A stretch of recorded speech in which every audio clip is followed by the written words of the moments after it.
This is going to be a huge disaster, man. I don't know what to say, but it came at a time, and with all these bombshells, I will be telling you two of them today. This is going to be so embarrassing and awkward for Meghan Markle to go to UK at this point because of what Robert Jobson he said. Let me explain to you in a second, and then you will know.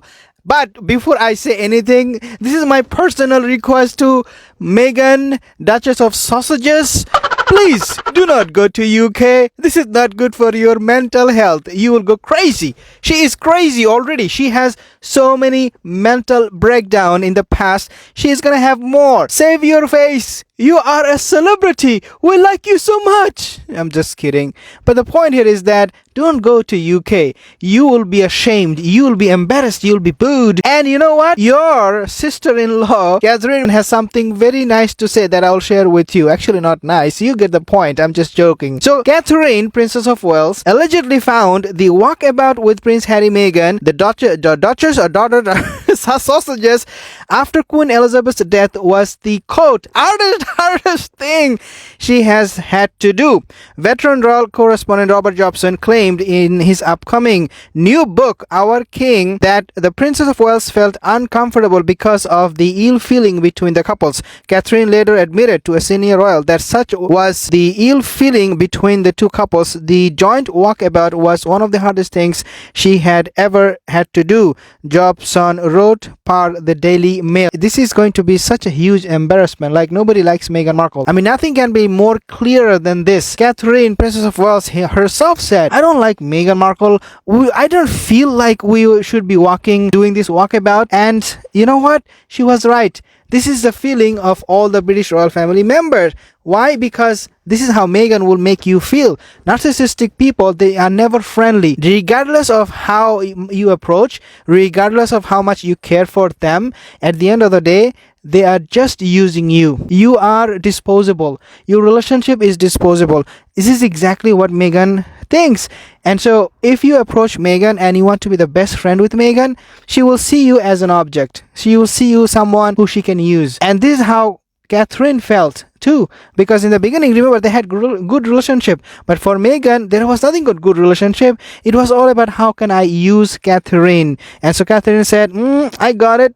I wasn't really that much into you either, and I felt this horribly when we were doing this walkabout 2 days after the Queen's death, who died at the age of 96 in September of 2022. After reigning for 7 decades, the former, quote, Fab Four, end quote, appeared to greet well-wishers and viewed the flowers placed outside the gates of Windsor Castle in the late monarch's honor.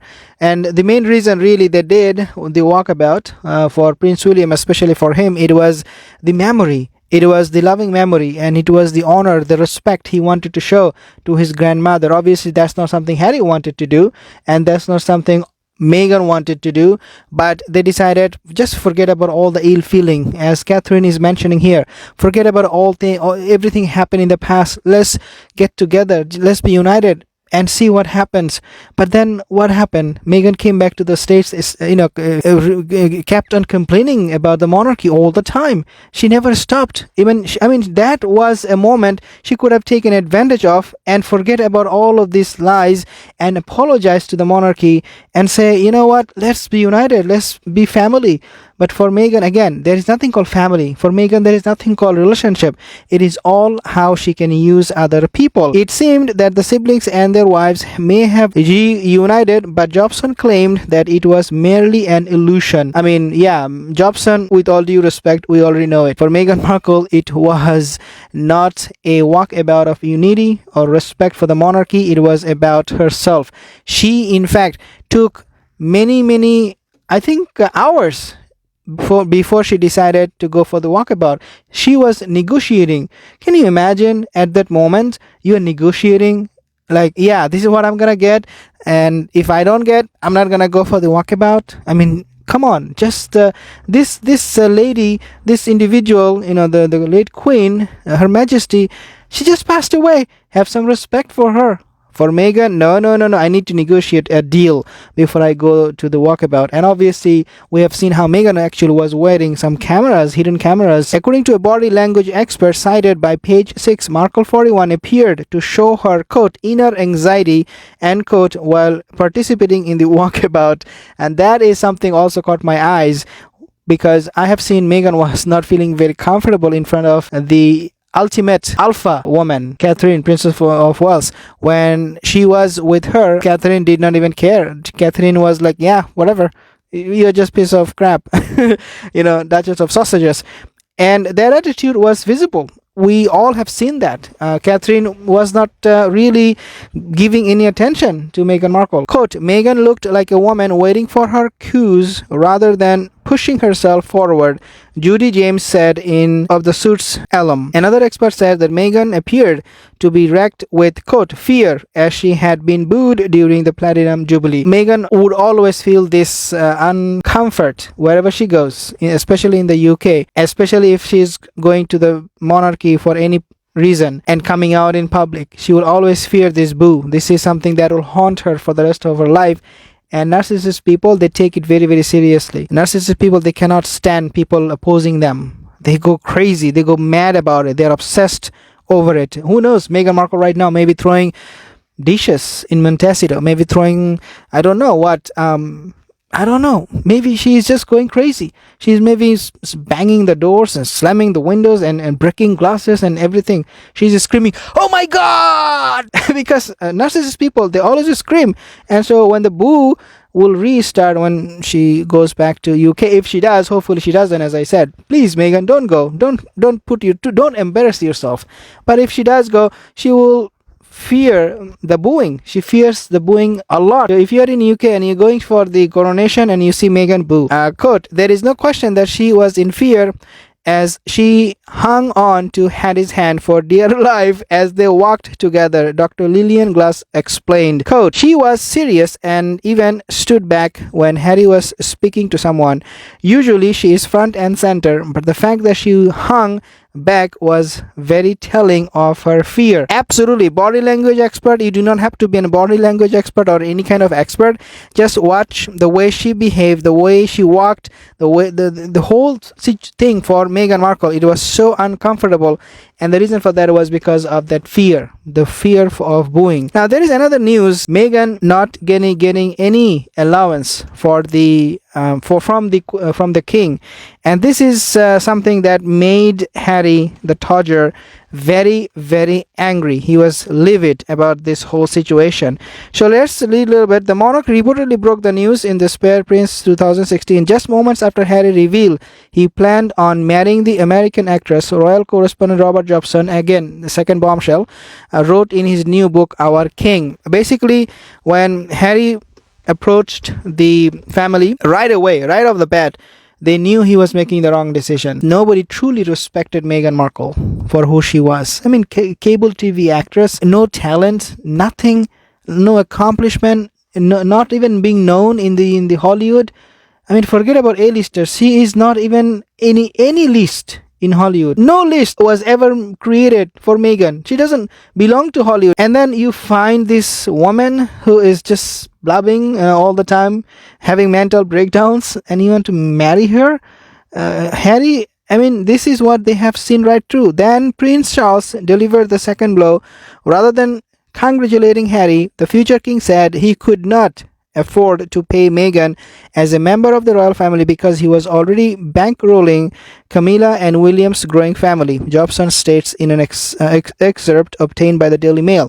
Quote, this infuriated Harry, end quote, wrote Jobson, who also authored 2 books on Princess Diana alongside her former bodyguard Ken Worth. The bombshell, quote unquote, led to one of the initial falling outs between father and son. I mean, the father and son, it is not just about father and son, it is also about the brothers. I mean, William also did not like Meghan Markle for who she was, her accomplishment. Who is she? Charles stopped taking Harry's calls after his son swore at him and repeatedly asked for funds. Of course, this is why we have seen how Meghan and her family, when I say family, I mean her mother, Doria, became so rich. Yeah. Doria, she quit her job right after the marriage. Where she was getting the money from? It was the monarchy. Quote, when the Queen asked Charles why he did not give in, he told her that he wasn't a bank. Wow, that is so funny. I mean, can you imagine? Meghan got nothing, no respect from anybody. Jobson theorizes that all the incidents Harry and Meghan have publicly whined about, such as the spat between Kate and Meghan in the lead up to her wedding, when the actress said the then pregnant Duchess, pregnant, quote unquote, must have been suffering from baby brain. I mean, Meghan doesn't have any brain. Okay, Catherine has a baby brain. At least we all have some brain. But your husband, Harry, and yourself did not grow any brain. I don't know why. Maybe she did not drink enough milk or something. Were made bigger in their minds because of King Charles's initial refusal to accept Meghan as a working betrothed royal. Harry had a strong inkling that William disapproved of Meghan and considered their romance a wild affair, the book claims. Of course. So let's move on. The Duke of Sussex has been open about his past use of drugs, including marijuana, cocaine, and magic mushrooms, since standing down as full-time royal now. But it has led to questions about how he managed to get a visa if he told authorities in the US he took them. Strict rules often mean a person with a history of drug use cannot get into the country. But Harry has moved to the US with Meghan Markle and lives in California. So people are now raising questions. More and more people are coming out and saying, wait a second, how could he get in to the States if he declared that he was using those drugs? Visa applicants have to complete a form in which they are asked a yes or no question. Quote, are you or have you ever been a drug abuser or addict? So Harry said, let me ask my mommy, my mother, my wife. Now, conservative US think tank, the Heritage Foundation, has filed a 127-page Freedom of Information request to find out how Harry answered it. A lawyer at the think tank, Samuel Dewey, told the Mail on Sunday, quote, it is in public interest to know how Prince Harry answered the drug question. This is going a little bit too far. We need to take action. Without talking all the time about this, we really need to take action. We really need to hold US immigration accountable. Ask them how Harry managed to sneak into the country without getting any ban from the US immigration for using drugs. I mean, a lot of people I have seen, and there are a lot of actually personal stories where people said, my mother could not get into the States because she declared she used drugs in the past. And there are just not one or two stories, a lot of them. We see an exception for Harry. Why? We need to find out, really. And I'm back in the car. See you next video.